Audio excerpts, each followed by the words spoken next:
عزیزان ملت رفیقان گرامی، السلام علیکم ورحمۃ اللہ وبرکاتہ۔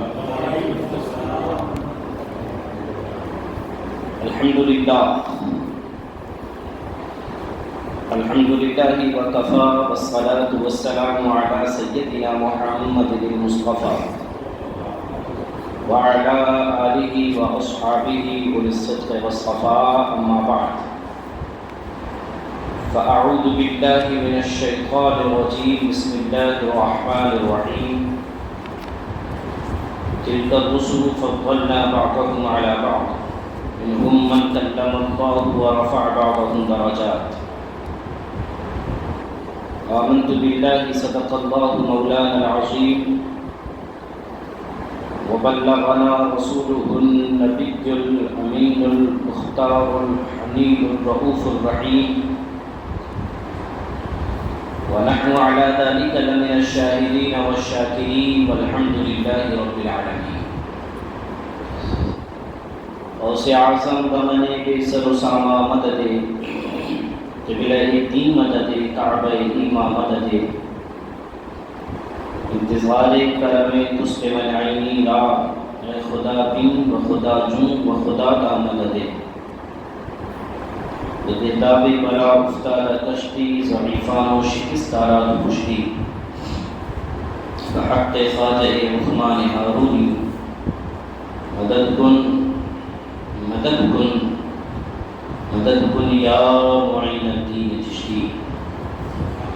عقیدت و احترام کے ساتھ بارگاہ نبوت و رسالت میں درود و سلام کا نذرانہ محبت پیش کریں۔ جی ادا کر کے درود پاک پڑھیں۔ اللہم صل علی سیدنا و مولانا محمد وعلی آلہ واصحابہ وبارک وسلم۔ صلاۃ و سلام علیک یا سیدی یا حبیبی یا رسول اللہ صلی اللہ تعالی علیہ وسلم۔ حضرات گرامی، آج کی ہماری چوتھی نشست ہے۔ اللہ تبارک و تعالی ہماری تمام محافل و مجالس کو اپنی بارگاہ سمدیت میں قبول فرمائے۔ ان تمام تر مجالس اور محافل کے فیض و برکات سے اللہ تبارک و تعالی ہم سب کو مالا مال فرمائے۔ ہمیشہ حق سچ بولنے کی توفیق عطا فرمائے، اور حق کا ساتھ دینے کی اللہ توفیق عطا فرمائے۔ عزیزان اہل سنت، کل ہم نے چند باتیں یہ ذکر کی تھی کہ جو حضور مصطفیٰ جان رحمت صلی اللہ علیہ وسلم نے فرمایا، انا قائد المرسلین ولا فخر، کہ میں ہی تمام رسولوں کا سردار ہوں اور اس پر فخر نہیں ہے۔ حضرت آدم علی نبینا وعلیہ الصلاۃ والتسلیم سے لے کر جناب حضرت سیدنا عیسیٰ علی نبینا وعلیہ الصلاۃ والتسلیم تک اللہ تبارک و تعالی نے تمام نبیوں کا سردار آمنہ کے لال کو بنایا۔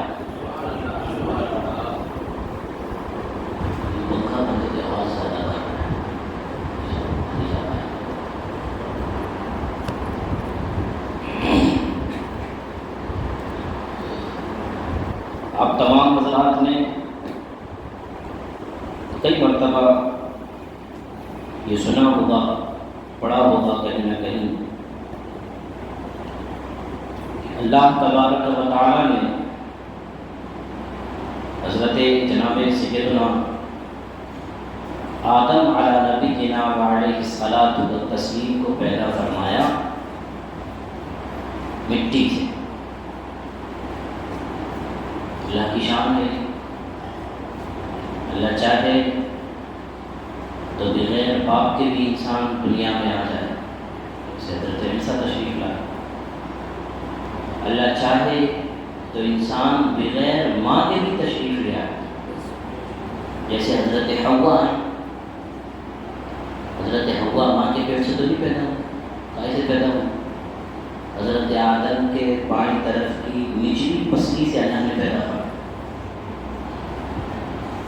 اور رب چاہے تو نہ ماں کی ضرورت پڑے نہ باپ کی ضرورت پڑے، اللہ مٹی سے بنا دے، جیسے حضرت آدم کو پیدا فرمایا.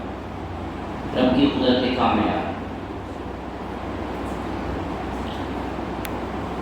اللہ جل مجدہ الکریم نے حضرت آدم علیہ نبینا وعلیہ الصلاۃ والتسلیم کو پیدا فرمانے کا جب ارادہ فرمایا، فرشتوں سے مٹی منگوائی اور فرشتے اس جگہ کی مٹی لے کر کے گئے جہاں آج خانہ کعبہ بنا ہوا ہے، اور وہاں سے ہر قسم کی مٹی انہوں نے اٹھائی.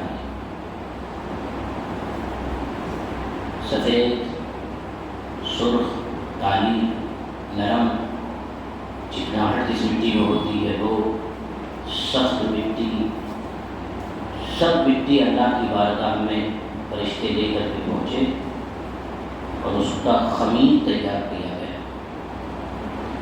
اسی وجہ سے کوئی انسان نرم طبیعت کا مالک ہوتا ہے، کوئی انسان سخت طبیعت کا مالک ہوتا ہے. کسی کے نیچر میں اچھائی ہوتی ہے، کسی کے نیچر میں برائی ہوتی ہے. فطرت اللہ نے رکھی ہے. کوئی سخت مزاج کا ہے، کوئی چڑچڑا مزاج کا ہے، کوئی نرم مزاج کا ہے، کوئی کالا ہے، کوئی گورا ہے. یہ کائے کی وجہ سے ہے؟ سب فرق. یہ رب نے جب حضرت آدم کو بنایا تھا تو مٹی جو استعمال فرمائی تھی وہ ہر قسم کی مٹی تھی. سمجھا؟ حضرت آدم علیہ نبینا وعلیہ الصلاۃ والتسلیم کو مختصراً یہ کہ تیار فرمایا گیا، پتلا تیار ہو گیا حضرت آدم. اللہ نے روح سے فرمایا اے روح آدم کے جسم میں داخل ہو جائے. حضرت آدم کے جسم میں روح داخل ہوئی اور گھبرا کر کے واپس آ گئی. حضرت آدم کے جسم میں اللہ نے روح کو داخل فرمایا. روح پریشان ہو کر کے گھبرا کر کے واپس نکلا. اللہ تبارک و تعالی نے حضرت آدم کی پیشانی میں آمنہ کے لال کے نور کو چمکایا. پھر روح سے فرمایا اے روح پھر جسم میں داخل ہو. روح واپس جسم میں داخل ہوئی تو اس روح کو آدم علیہ السلام کے جسم میں سکون مل گیا.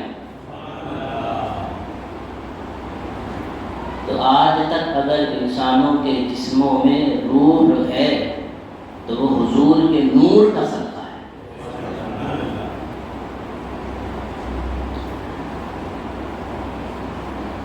اللہ نے فرشتوں سے فرمایا آدم کو سجدہ کرو. ایک سجدہ ایک بار اللہ نے فرمایا. اللہ نے صرف ایک بار فرشتوں سے فرمایا آدم کو سجدہ کرو. فرشتوں نے سجدہ کیا. ایک سجدہ کیا فرشتوں نے. جب سر اٹھا کر کے دیکھا تو شیطان اکڑا کھڑا تھا. فرشتوں نے دوسرا سجدہ کیا شکرانے کے طور پر کہ اللہ ہم تیرے اطاعت گزار بنتے ہیں، تیری نافرمانی شیطان کی طرح ہم نے نہیں کی. تو نے تو ایک سجدے کا حکم دیا تھا، ہم دو سجدے کرتے. اسی سنت مبارکہ کو زندہ کرتے ہوئے آج تک نماز کی ہر رکعت میں دو سجدے. آپ سمجھے؟ آپ نماز کی ہر رکعت میں جو دو سجدے کیے جاتے ہیں کہاں سے آئے؟ وہ وہی فرشتوں کی سنت ہے. اللہ نے تو ایک فرشتوں کو ایک سجدے کا حکم دیا تھا لیکن فرشتوں نے دو سجدے. حضرت آدم علیہ الصلاۃ والتسلیم کو ایک بار سجدہ کروایا گیا. میرے آقا کی شان یہ ہے کہ صبح سے لے کر شام تک، شام سے لے کر صبح تک تقریباً 1450 سال کا زمانہ گزر گیا. ہر صبح ہر شام 70,000 رب تبارک و تعالیٰ فرشتے نازل فرماتا ہے۔ حضور کی قربت شریف پر، حضور کی قبر نور پر 70,000 فرشتے شام کو آتے ہیں، کھڑے ہو کر کے بارگاہ مصطفیٰ میں درود و سلام عرض کرتے ہیں، اور جن کی ڈیوٹی ایک بار آ گئی وہ پھر زندگی میں دوبارہ نہیں آ سکتی، جن کی خدمت میں یا جن کی سعادت یا جن کی نیک بختی یہ ہوئی کہ اللہ نے ان کو ایک مرتبہ حضور کی بارگاہ کا شرف عطا کیا، اب وہ قیامت تک دوبارہ نہیں آ سکتے۔ اچھا یہ بھی دھیان رہے کہ فرشتے مرتے نہیں ہیں، یہ عقیدہ ہے فرشتوں کے بارے میں۔ انسان کیا ہے، 70-80 سال کی زندگی انسان ہے، جنات ہے، یعنی جو بھی ذی روح ہے، جس کے اندر بھی روح ہے، اس کی زندگی ایک لمیٹڈ ٹائم تک ہے۔ جنات 100 سال، 200 سال، 400 سال، 500 سال، جتنے بھی اللہ چاہے، لیکن پھر ان کو موت آتی ہے، وہ شادیاں نہیں کرتے۔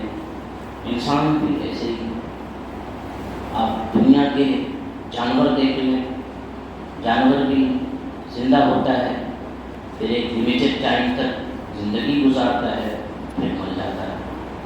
لیکن اللہ نے فرشتوں کو ایسا نہیں، اللہ نے جس فرشتے کو پیدا فرما دیا تو پیدا فرما دیا، اس کو موت نہیں۔ موت کب ہے؟ قیامت۔ فرشتوں کا انتقال کب ہوگا؟ قیامت ہے۔ جب قیامت آئے گی تب سب فنا ہو جائے۔ جس فرشتے نے سور پھونکا تھا وہ فرشتہ حضرت اسرافیل باقی رہیں گے، ان سے بھی اللہ فرمائے گا تم بھی اپنی روح نکالو، ان کی وہ روح اپنے ہاتھ سے نکالیں گے، تب سب ختم ہو جائے۔ بہرحال فرشتوں کو قیامت سے پہلے موت نہیں ہے۔ فرشتے ہماری طرح کھاتے پیتے نہیں، فرشتے سوتے جاگتے نہیں، سوتے نہیں جاگتے رہتے ہیں۔ تو وہ کھاتے پیتے کیا ہیں بھائی؟ وہ بھی تو زندہ رہنے کے لیے ان کی کیا غذا ہے؟ تو ان کی زندگی کی غذا اللہ کا ذکر ہے۔ حدیث میں فرمایا ہے میں اور آپ اگر 2-4 دن نہیں کھائیں تو پھر حالت خراب ہو جاتی ہے۔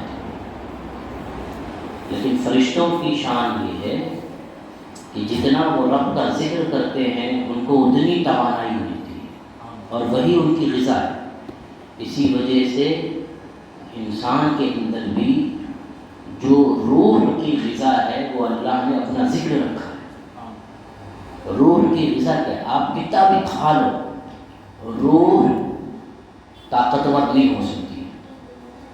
روح کی طاقت کے لیے اللہ کا ذکر کرنا پڑے۔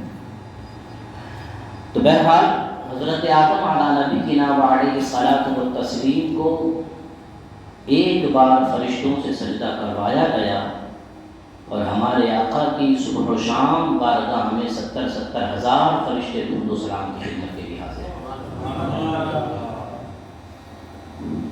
یہی حضرت آدم ہے کہ جو ابو البشر ہیں، تمام انسانوں کے باپ ہیں، لیکن ان کے بارے میں حضور نے فرمایا کہ قیامت کے دن حضرت آدم بھی میرے جھنڈے کے نیچے جمع ہوں گے، میرے سرکار کے جھنڈے کے نیچے جمع ہوں گے۔ بلکہ حضرت آدم تو حضرت آدم رہے، حضرت آدم کے علاوہ تمام انبیاء کرام اور ان کی امتیں حضور کے جھنڈے کے نیچے جمع ہیں۔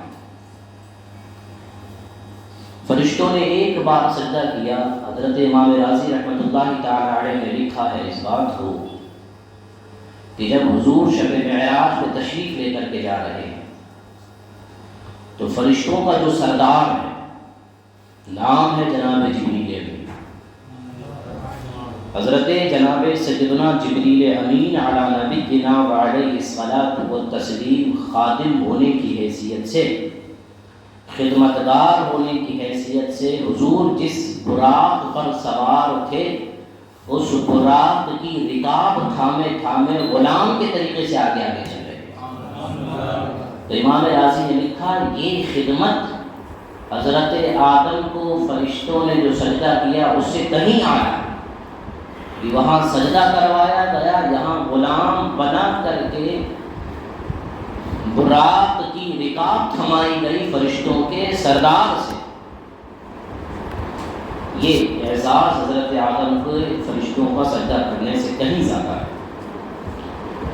باقاعدہ حضور نے خود فرمایا نام لے کر کہ میں اس وقت بھی نبی تھا جب جناب آدم پانی اور مٹی کے درمیان کی منزلیں طے کر رہے تھے۔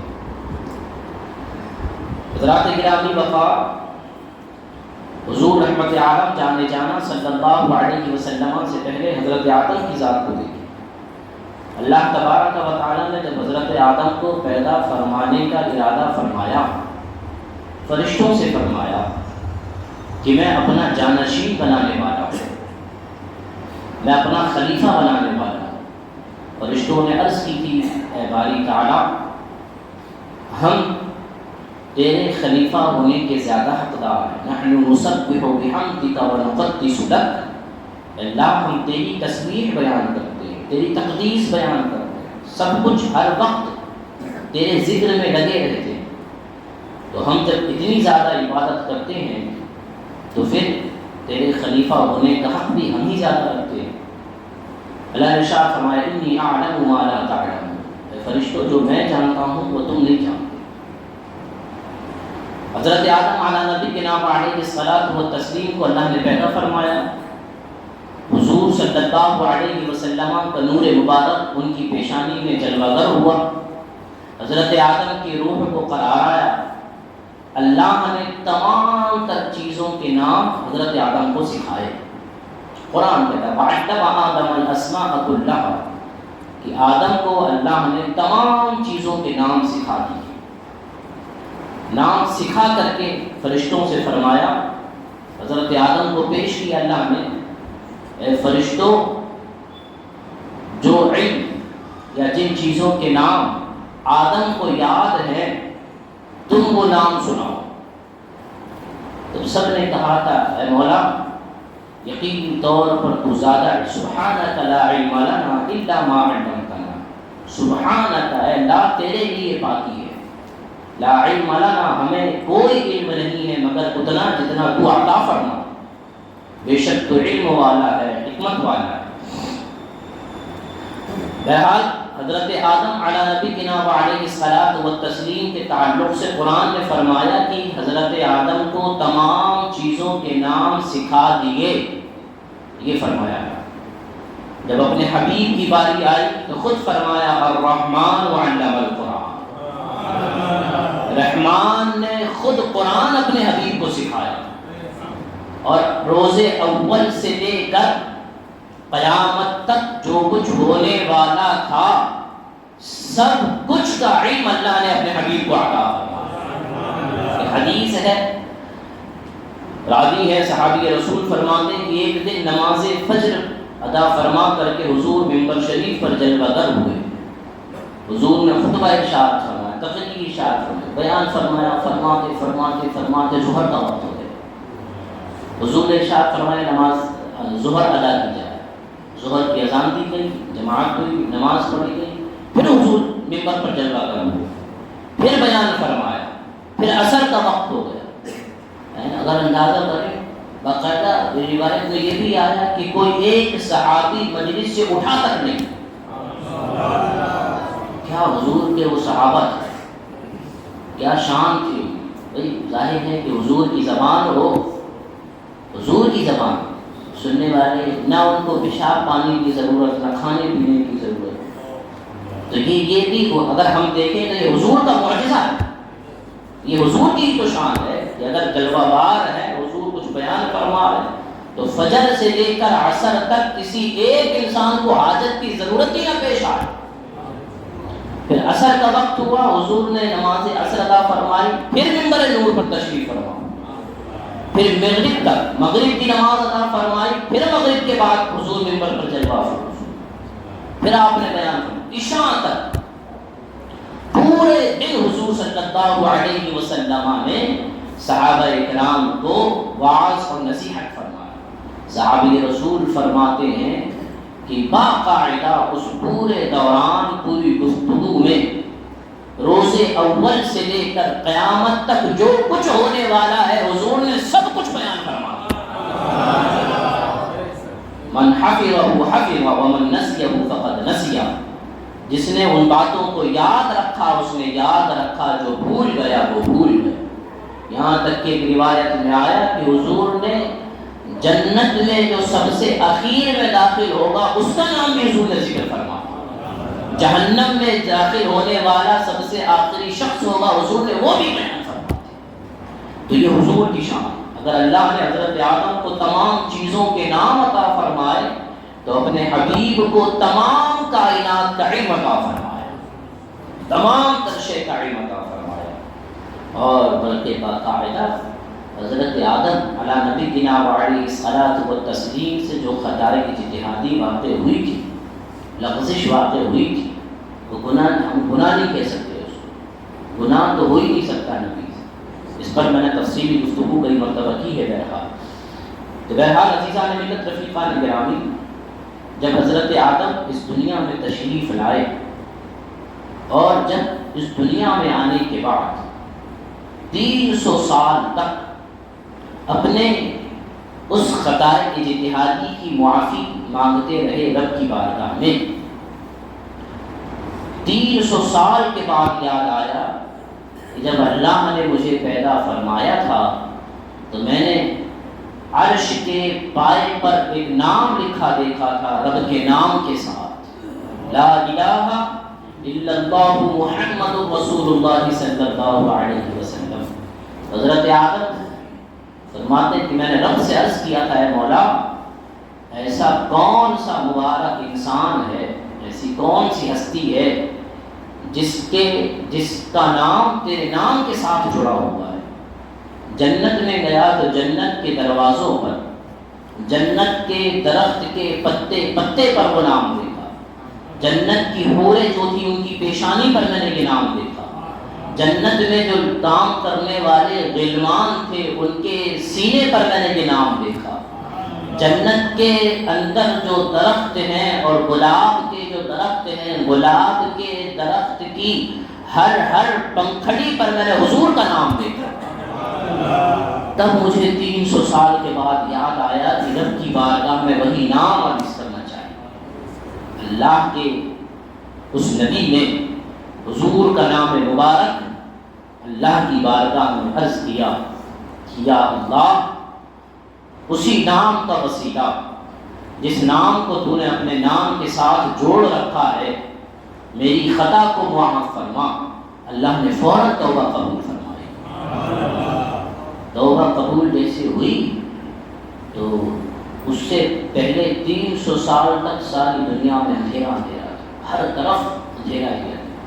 جیسے ہی توبہ قبول ہوئی، صبح کا اجالا ہوا، روشنی اور نور ہوا دنیا میں۔ حضرت آدم نے اسی وقت شکرانے کے طور پر 2 رکعت رب کی نماز ادا کی، جو آج تک نماز فجر کی شکل میں چلی آ رہی۔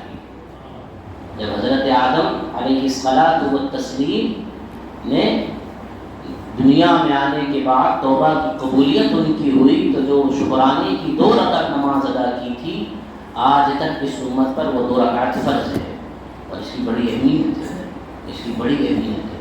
فجر کی نماز کے تعلق سے آیا کہ باقاعدہ اس وقت فرشتے روزی تقسیم کرتے ہیں، اللہ اس وقت روزی تقسیم فرماتا ہے، جو جاگتا ہوتا ہے اسے ملتی ہے، جو سویا وہ کھویا۔ پھر آتے ہیں کیا، ابھی صاحب کسی نے روزی باندھی، کسی نے نہیں باندھی، تو نے خود باندھی، کوئی اور کیوں باندھے گا تیری روزی؟ ہاں، کوئی اور نہیں باندھا، اسی میں طاقت ہے۔ رب عطا فرمانے والا، روزی عطا فرمانے والا جب رب ہے تب آپ کی روزی کون باندھ سکتا ہے؟ رب عطا فرما رہا، بندش آپ کی کوئی کر دے، کسی کوئی کر دے گا۔ اس لیے میں نے ہمیشہ ایک بات عرض کیا کرتا ہوں کہ کسی اور کے پاس، ہمارے تمہارے پاس جانے سے پہلے اپنے آپ کی طرف بھی ذرا دیکھ لیا کریں اور غور و فکر کر لیا کریں کہ کون سا ایسا گناہ مجھ سے سرزد ہوا ہے کہ میرے رب نے یہ بلا، یہ آزمائش میں مجھے ڈال دیا ہے۔ صرف تعویذوں سے حل نہیں ہوگی۔ روزی سے میں نے کل کی تقریر میں جگہ وہاں عرض کیا تھا کہ اگر روزی سے صرف تعویذوں سے اگر روزی آنے لگے، بارش آنے لگے، تعویذوں سے اگر پیسہ آنے لگے تو فقیر کو بھی تعویذ بنانا اچھے سے آتا ہے۔ میں تو ہر گھر کی اپنی پوری دیوار پر تعویذ چھپا ہے تاکہ آسمان سے بارش برسے پیسے دی، تو صرف تعویذ سے پیسے نہیں آتے، آپ سمجھے آپ؟ ہاں، رب نماز فجر کے وقت روزی تقسیم فرماتا ہے۔ اس لیے حضور کی جو حدیث ہے کہ یہ فجر کی نماز منافق پر بھاری ہے، منافق پر انسان پر بھاری، مسلمان ہوگا فجر پڑھے، منافق پر یہ بہت بھاری ہے نماز۔ اب میں اگر اس حدیث کو بیان کروں اور ہم اپنے آپ پر غور کریں تو حضور نے فرما دیا کہ یہ نماز منافق پر بھاری ہے، تو غور کر لیجئے کہ کیا ہم پر یہ نماز تو بھاری نہیں پڑتی ہے؟ اگر بھاری پڑتی ہے، حضور کی حدیث ہے کہ منافق انسان ہے، منافق انسان ہے، منافق کافر سے گیا گزرا انسان ہے، منافق کا ٹھکانہ جہنم کے سب سے نچلے درجے میں۔ کافر منافق کے بارے میں 5ویں پارے کے آخری رکوع کی آخری آیتوں میں فرمایا گیا ان المنافقین فی الدرک الاسفل من النار، منافق جہنم کے سب سے نیچے درجے میں ہوگا، اور اللہ نے اپنے حبیب سے فرمایا وَلَن تَجِدَ لَهُمْ نَصِيرًا، اے حبیب منافق کا تم کوئی مددگار قیامت میں نہ پاؤ گے، کوئی مددگار نہیں ہوگا منافق کا۔ اس لیے اہمیت جان لیں نماز فجر، اللہ توفیق عطا فرمائے، اللہ توفیق عطا فرمائے۔ کبھی کبھار اگر چھوٹ جائے رہ جائے تو قضا ادا کیا کرے، ورنہ نماز فجر جماعت سے پڑھنے کی کوشش کیا کرے۔ نماز فجر کی بڑی برکت ہے، بہت برکت ہے۔ حافظوا علی الصلوات والصلاۃ الوسطیٰ، قرآن میں نماز کی پابندیاں کرو، قرآن نے فرمایا، اور نماز وسطیٰ کی بیچ والی نماز کی، تو بیچ والی نمازیں 2 نمازیں فرمائیں، عصر اور فجر۔ مفسرین نے فرمایا کہ عصر کی نماز کے بارے میں خاص ہدایت آئی، اور فجر کی نماز کے بارے میں خاص قرآن نے فرمایا گیا کہ نماز کی ان نمازوں کی پابندی کرو۔ اللہ ہم سب کو توفیق عطا فرمائے۔ تو میں عرض کر رہا تھا کہ جناب حضرت آدم علی نبینا وعلیہ الصلاۃ والتسلیم جب اس دنیا میں آئے اور 300 سال کے بعد ان کی توبہ قبول ہوئی حضور کے نام سے، تو جب کبھی کبھی حضور کو یاد کرتے تھے تو وہ الفاظ استعمال کرتے تھے، یا ابنی صورتن و ابی معنن، اے صورتن میرے بیٹے، اے ظاہری طور پر میرے بیٹے، اور اصل میں اے میرے باپ تم پر درود و سلام نازل۔ یعنی حضرت آدم بھی ہمیشہ یہ بات عرض کیا کرتے تھے کہ اصل میں تو اگرچہ ظاہری طور پر رب نے مجھے سب سے پہلا انسان بنایا ہے، لیکن صدقے میں آمنہ کے لال کے بنایا ہے۔ اس کو اعلیٰ حضرت نے فرمایا نا کہ ظاہر میں میرے پھول، حقیقت میں میرے نخل، ظاہر میں میرے پھول، حقیقت میں میرے نخل، اس گل کی یاد میں یہ صدا گل بشر کی ہے، اس گل کی یاد میں یہ صدا گل بشر کی ہے۔ گل بشر حضرت آدم علیہ السلام، حضرت آدم علیہ السلام یہ صدائیں لگاتے تھے کہ حقیقتاً تو میں ان کا باپ ہوں، میں ظاہری طور پر تو میں ان کا باپ ہوں، لیکن حقیقتاً وہ میری اصل ہے، چونکہ اللہ نے اس وقت فرمایا تھا اے آدم اگر میرے اپنے حبیب کو پیدا کرنا مقصود نہ ہوتا تو میں تمہیں بھی پیدا نہ فرماتا۔ یہ اللہ تبارک و تعالیٰ نے حضرت آدم علیہ الصلاۃ والتسلیم اور حضور صلی اللہ علیہ وسلم کے درمیان فرق رکھا ہے۔ ہم حضرت سلیمان علیہ نبینا وعلیہ الصلاۃ والتسلیم کا تذکرہ کریں، قرآن میں فرمایا گیا وَحُشِرَ لِسُلَيْمَانَ جُنُودُهُ مِنَ الْجِنِّ وَالْإِنسِ وَالطَّيْرِ فَهُمْ يُوزَعُونَ، اور سلیمان کے لیے جناتوں کا، انسانوں کا، پرندوں کا بھاری لشکر جمع کر دیا گیا۔ حضرت سلیمان علیہ الصلاۃ والتسلیم جب کبھی کسی قوم سے جنگ کے لیے جاتے تھے تو آپ کی فوج میں انسان بھی ہوتے، آپ کی فوج میں جنات بھی ہوتے، آپ کی فوج میں چرند و پرند بھی ہوتے تھے، ہر کچھ ہوتے سب، کیونکہ اللہ نے وہ طاقت اور قوت عطا فرمائی، تمام تر چیزوں پر اللہ رب العزت نے بادشاہت عطا فرمائی تھی۔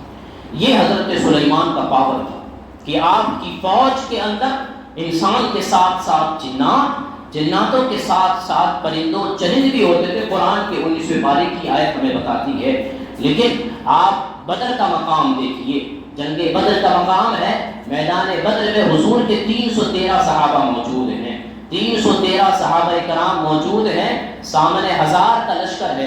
حضرت سلیمان علیہ الصلوۃ والتسلیم کے لشکر میں انسان ہوتے، جنات ہوتے، چرند و پرند ہوتے، لیکن قربان چاہیے آمنہ کے لال کے اوپر حضرت حضور سرور کائنات صلی اللہ علیہ وسلم میدان بدر میں اپنے صحابہ کے ساتھ ہیں۔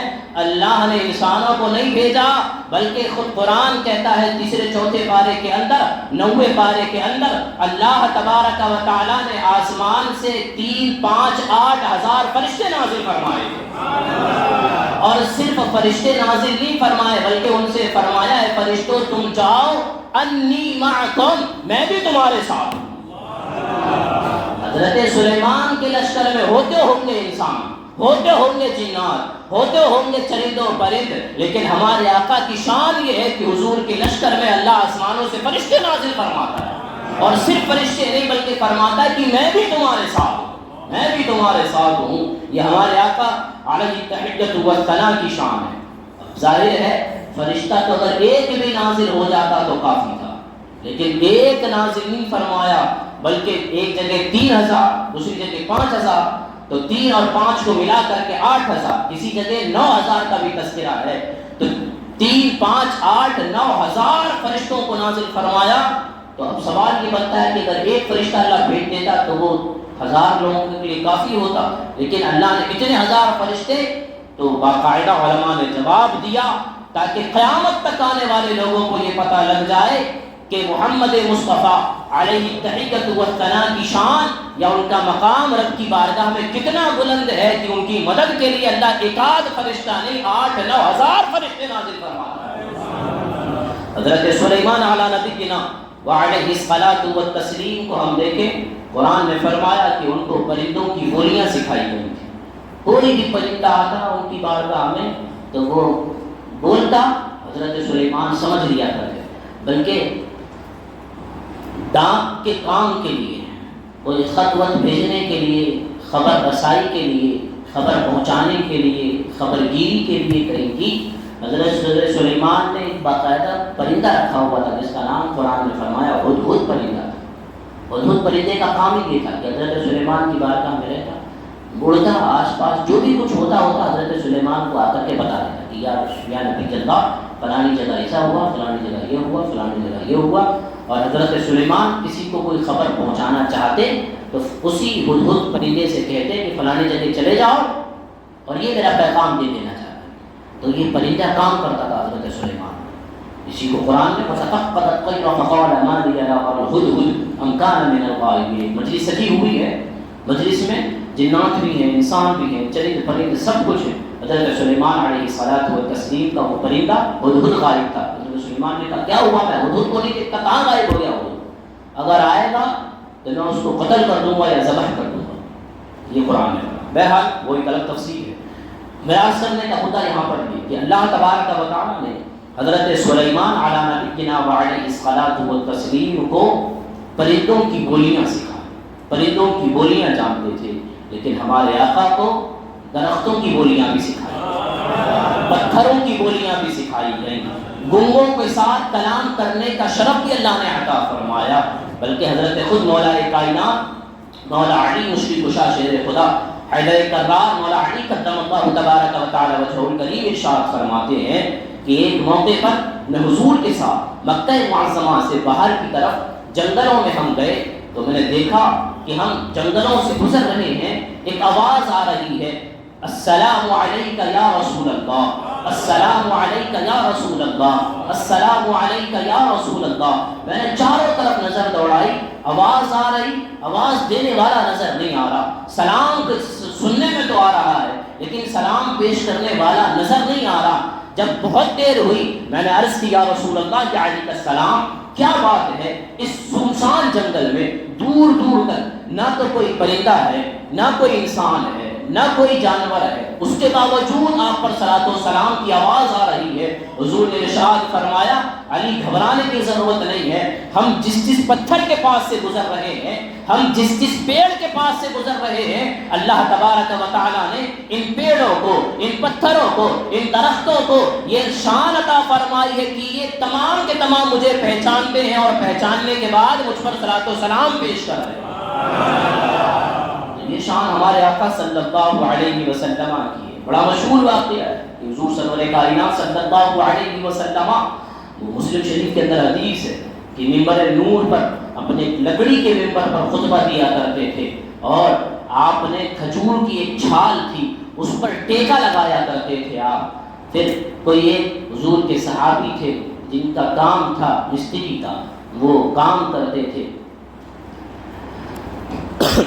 انہوں نے بارگاہ مصطفیٰ علیہ تحیت و ثنا میں عرض کی، یا رسول اللہ علیہ السلام، میرا ارادہ یہ ہے کہ میں آپ کو ایک اچھا سا ممبر بنا کر کے ہدیہ کروں، تحفے میں دوں، تاکہ آپ اس پر کھڑے ہو کر کے وعظ و نصیحت فرمایا کریں۔ حضور نے اجازت دی، انہوں نے ممبر بنایا اور وہ لگایا، اور اس کو لگانے کے بعد ظاہر ہے کہ جب اس پر حضور کھڑے ہوئے، صحابہ کہتے ہیں جمعے کا وقت تھا، حضور صلی اللہ علیہ وسلم وعظ و نصیحت فرما رہے ہیں، انسان کے رونے کی آواز آئی، جیسے کوئی انسان روتا ہے ویسے ہمارے کانوں میں رونے کی آواز آئی۔ ہم نے سب کو ایک دوسرے کی طرف دیکھا، آنسو کسی کی آنکھوں میں نہیں، آواز بھی کسی کی نہیں، ساری توجہ حضور کی طرف ہے۔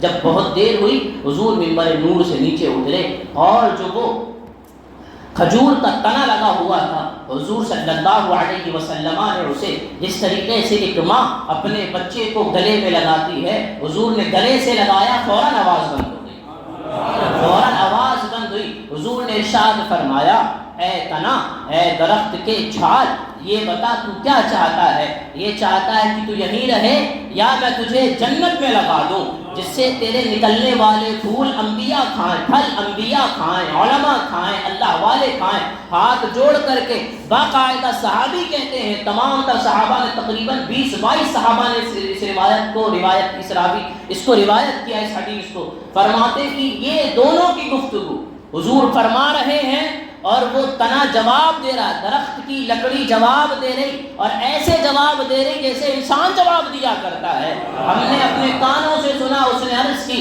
یا رسول اللہ علیہ السلام، میری خواہش ہے کہ آپ مجھے جنت میں لگا دیں۔ حضور نے فرمایا، جاؤ، ہم نے تمہیں جنت میں لگایا۔ اب علماء فرماتے ہیں کہ قیامت کا دن ہوگا، لوگ جنت میں جائیں گے، تو جس پیڑ سے حضور صلی اللہ علیہ وسلم باقاعدہ ٹیک لگا کر کے خطبہ ارشاد فرماتے تھے، اس درخت کو اللہ کے رسول صلی اللہ علیہ وسلم نے اللہ کے دیے ہوئے اختیار سے جنت میں لگا دیا۔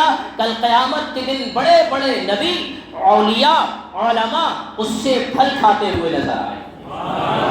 یہ حضور کی شان ہے۔ کل ہم نے ذکر کیا تھا، یہ ابو جہل مٹھی میں کنکریاں لے کر آیا تھا، اس نے پوچھا تھا، اگر نبوت کا دعویٰ کرتے ہو، نبی ہو، بتاؤ میری مٹھی میں کیا ہے؟ حضور نے ارشاد فرمایا تھا، مٹھی سے پوچھ لے، یا مٹھی کے اندر جو چیز ہے اس سے پوچھ، میں کون ہوں؟ اندر سے جواب آیا تھا، لا الہ الا اللہ محمد رسول اللہ صلی اللہ تبارک و تعالی علیہ وسلم۔ تو یہ حضور کی شان ہے۔ ایک موقع پر حضور صلی اللہ علیہ وسلم ایک دعوت میں تشریف فرما، دعوت میں بیٹھے ہوئے، اور میں نے کئی مرتبہ عرض کیا ہے کہ یہ تو لوگ کہتے ہیں وعظ و نصیحت میں منبروں پر مقررین حضرات کے حضور کو کدو شریف بڑا پسند تھا، لیکن حضور کو بکرے کی ران بھی بہت پسند تھی۔ شریف بات ہے، حضور کو بکرے کی ران بھی ماشاءاللہ بہت پسند، تو وہ پسند حضور کی ایک دعوت میں تشریف فرما ہے، تو حضور کو بکرے کی بلکہ بکری کی ران پیش کی، بکری تھی اس کی ران پیش کی گئی، اور وہ ایک یہودن نے یہ چال چلی کہ اس نے باقاعدہ زہر لگا دیا اور حضور کو معاذ اللہ قتل کرنے کی اس نے ناپاک کوشش کی۔ حضور کے ایک صحابی بھی ساتھ ہیں، جب یہ دسترخوان سجا، کھانا آیا، تو حضور سے پہلے ان صحابی نے توڑا اور سیدھا منہ میں رکھ لیا۔ اس کا اتنا سخت اثر ہوا کہ باقاعدہ اس زہر کا اثر ان کے جسم میں گیا، اور فوراً ان کو الٹی ہوئی، جس سے جگر کٹ کٹ کر کے گرا اور کچھ ہی لمحوں میں ان کا انتقال ہو گیا. اتنا سخت سے باقاعدہ انتقال سے پہلے حضور نے اس صحابی سے فرمایا بھی تھا کہ یہ اگل دو. محبت کے ساتھ انہوں نے عرض کیا تھا یا رسول اللہ میری محبت کو گوارا ہے کہ حضور تشریف فرما ہوں اور میں اپنے منہ سے کوئی چیز نکال کر کے پی. وہ کھا گئے حضور کی محبت میں. حضور نے جب وہ لقمہ اٹھایا تھا تو باقاعدہ گوشت بھنا ہوا بکری کا کٹا ہوا گوشت, زندہ بکری نہیں ہے. زندہ بکری ہوتی پھر بولتی تو ایک الگ شان, کٹی ہوئی بکری ہے, پیس کی ہوئی بکری ہے.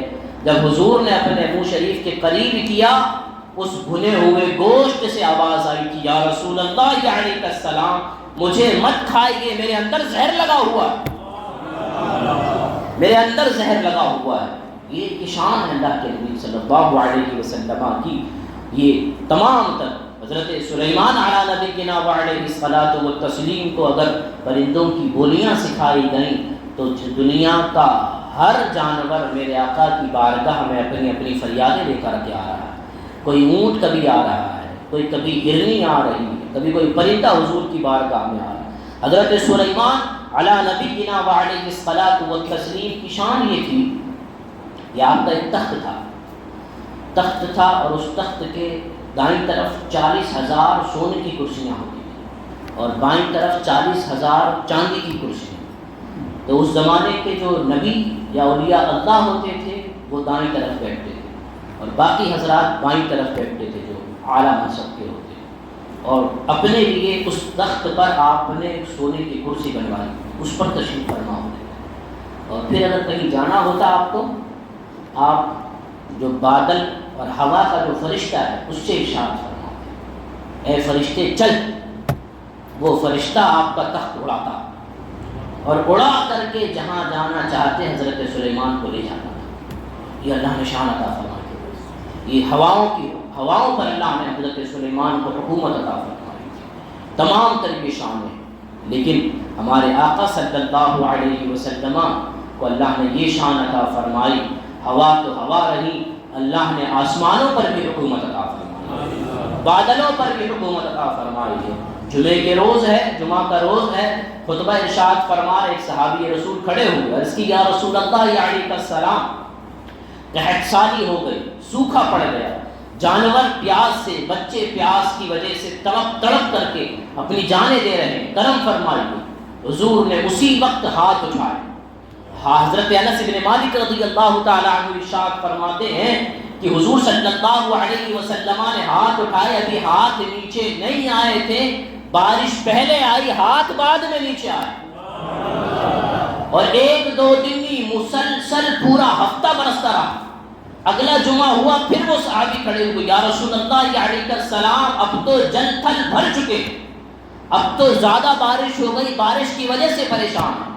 حضور نے فرمایا اللہم حوالینا ولا علینا, اے اللہ بارش ہمارے مدینے کے آس پاس برسا, ہم پر نہ برسا.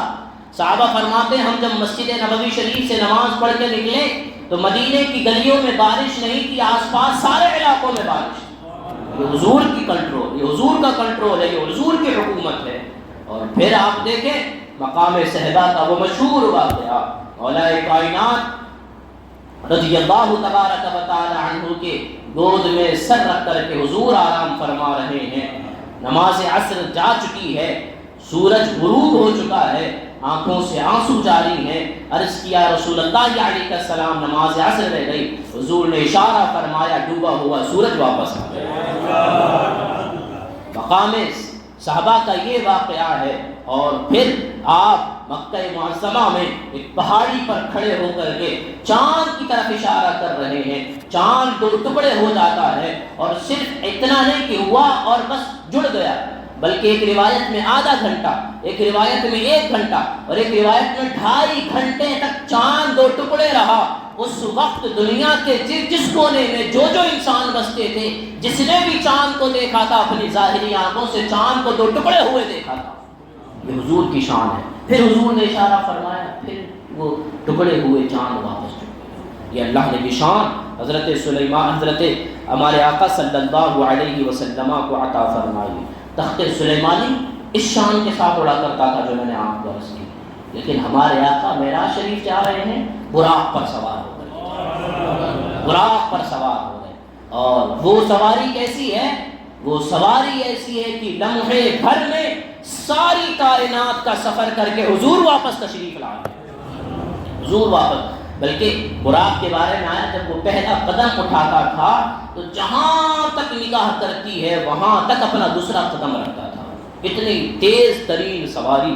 حضرت سلیمان علی نبینا وعلیہ الصلاۃ والتسلیم 3 میل دور چیٹی کی آواز سن لیا کرتے تھے۔ کتنی میل؟ 3 میل۔ 3 میل، 1 میل تقریباً 1.5 کلومیٹر ہوتا ہے، 1 میل تقریباً 1.5 کلومیٹر، تو 3 میل کتنا ہوا؟ 4.5، تقریباً 4.5 کلومیٹر دور چیٹی کی آواز سن لیتے تھے، قرآن نے فرمایا۔ اب آپ بتائیے کیا شان ہوتی ہے حضرت سلیمان کی؟ آپ چیٹی کو کان میں بھی ٹھونس لیں تبھی بھی آپ کو آواز نہیں آئے گی، دور تو دور کی بات، آپ کان کے پردے پر بھی رکھ لیں، اگر ہو سکے تو پریکٹس کر کے دیکھیے گا، کل مجھے آ کے بتائیے گا۔ یہ ہم نے رات کو بھی ایسا کیا تھا اور کوشش کی تھی چیٹی کی آواز سننے کی۔ کسی کو اگر آواز آ جائے ماشاء اللہ، اگر آواز آ جائے تو بتائیے گا ضرور آ کر، نہیں آتی یقینی طور پر آپ کے کان کا پردہ ضرور پھاڑ دے گی وہ چیٹی، اگر لال چیٹی ہوئی تو پھر کان کا پردہ ضرور پھٹ جائے گا آپ کا، لیکن آپ کو آواز نہیں آئے۔ حضرت سلیمان کی شان یہ کہ 4.5 کلومیٹر دور سے اس چیٹی کی آواز سن لیا کرتے۔ ہمارے آقا کی شان یہ ہے، بچپنے کا عالم ہے، حضرت حلیمہ کے یہاں پر جلوہ بار ہیں، جھولے میں لیٹے ہوئے ہیں۔ حضور بعد میں ارشاد فرماتے ہیں لوح محفوظ پر، کہاں پر؟ لوح محفوظ پر۔ لوح محفوظ کہاں پر ہے؟ یہ یہاں سے، یہ زمین سے آسمان کتنے کلومیٹر دور، کتنے 100 سال کا فاصلہ؟ 500 سال کا فاصلہ۔ 500 سال کا معنی یہ کہ یہ تیز رفتار گھوڑا بغیر رکے ہوئے دوڑتا رہے اپنی فل اسپیڈ کے ساتھ، تو 500 سال میں جتنی دور پہنچے گا وہ، اتنا دور یہ زمین آسمان کا فاصلہ، اتنا ہی پہلے سے دوسرا، دوسرے سے تیسرا آسمان، تو صرف آسمان لے لیں تو 3500 سال کا فاصلہ ہوا، تیز رفتار گھوڑے کی دو، پھر اس کے اوپر سدرۃ المنتہا، اور پھر جنت، اور پھر کہیں جا کر کے عرش اعظم، اور پھر لوح محفوظ ہے۔ ہزاروں سال کا فاصلہ، ہزاروں کروڑوں کلومیٹر دور کا یہ فاصلہ۔ حضور فرماتے ہیں میں اپنے جھولے میں ہوتا لوح محفوظ پر، اللہ کی طرف سے جب کوئی فرشتہ کسی انسان کی کوئی تقدیر لکھتا تھا، لوح محفوظ پر جب وہ قلم چلاتا تھا، اس قلم کے چلنے کی آواز میں اپنے جھولے میں سنا کرتا تھا، میں اپنے جھولے میں سنا، کروڑوں کلومیٹر دور کی آواز حضور، قلم چلنے کی آواز لوح محفوظ پر اپنے جھولے میں سنا۔ یہ شان ہے، اسی لیے ہم کہتے ہیں، روز کہتے ہیں، پرسوں بھی کہے تھے، کل بھی کہے تھے اور کہتے رہیں گے، سب سے اولا و اعلیٰ، سب سے بالا و بالا، اپنے مولا کا پیارا، تو عالم کا دولہا، اللہ تبارک و تعالی ان کلمات خیر کو اپنی بارگاہ میں قبول و منظور فرمائے، حضور سے سچی پکی محبتیں کرنے کی اللہ توفیق عطا فرمائے، آمین۔